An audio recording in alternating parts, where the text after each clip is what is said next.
మనకి ఇంగ్లాండ్తో జరుగుతున్న ఈ మాంచెస్టర్ టెస్ట్లో చూసుకుంటే మొత్తం మన ఇండియన్ టీం 3 చేంజెస్ చేసింది కదా.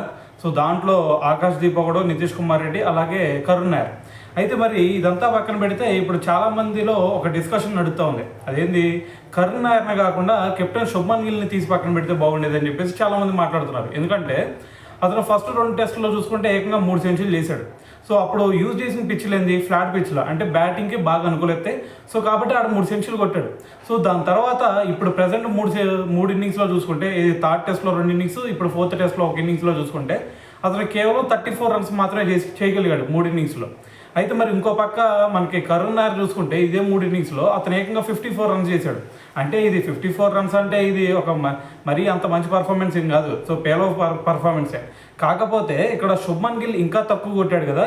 సో ఇటువంటి సిచ్యువేషన్లో శుభ్మన్ గిల్ని తీసి పక్కన పెట్టండి అని చెప్పేసి చాలామంది మాట్లాడుతున్నారు. ఎందుకంటే మరి శుభ్మన్ గిల్ చూసుకుంటే ఫ్లాట్ పిచ్లు, అంటే బ్యాట్ మీదకి బాల్ వస్తే మాత్రమే కొట్టగలుగుతున్నాడు.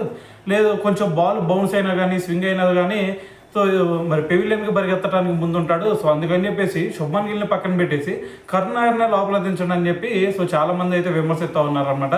సో మరి దీని గురించి మరి మీరేమనుకుంటున్నారు అనేది కూడా తెలియాలి కదా. సో కింద కామెంట్ చేసేయండి.